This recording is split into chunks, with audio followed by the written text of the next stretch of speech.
باركوها ليلة الأفراح.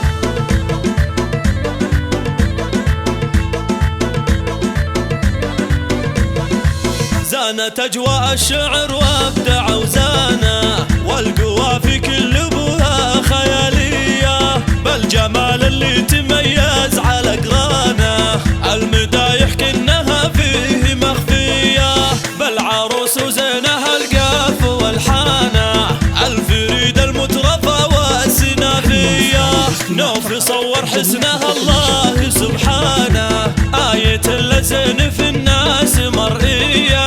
العروس النادرة نوف سلطانه، للعروش تربعتها ومعلية، باركوها ليلة الأفراح عنوانه، افرحي يجمل عروسة مثالية، نوف انت للحلا دوم تبيانه، يا الأميرة اللي بالأوصاف مكسية،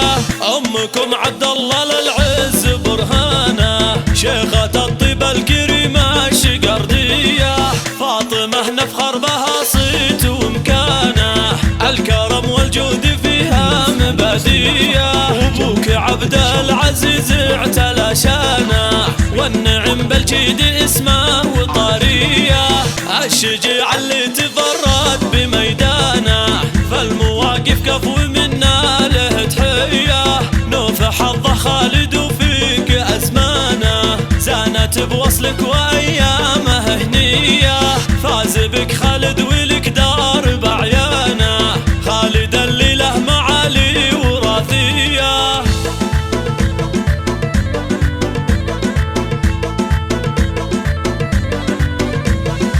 زانت أجواء الشعر وابدع وزانا، والقوافي كل ابوها خيالية، بالجمال اللي تميز على قرانه، المدايح كنها فيه مخفية، بالعروس وزينها القاف والحانه، الفريد المترفة والسنافية، نوف صور حسنها الله سبحانه، آية اللزين في الناس مرئية، العروس النادرة نوف سلطانه، للعروش تربعتها ومعلية، باركوها ليلة الأفراح عنوانه، افرحي يجمل عروسة مثالية، نوف انت للحلا دوم تبيانه، يا الأميرة اللي بالأوصاف مكسية، أمكم عبد الله للعز برهانه، شيخة الطيب الكريمة الشقردية، فاطمة نفخر بها صيت ومكانه، الكرم والجود فيها مبادية، وابوك عبد العزيز اعتلى شانه، والنعم بالجيد اسمه وطارية، الشجاع اللي تفرد بميدانه، فالمواقف كفو منا له تحية، نوف حظه خالد وفيك أزمانه، زانت بوصلك وأيامه هنية، فاز بك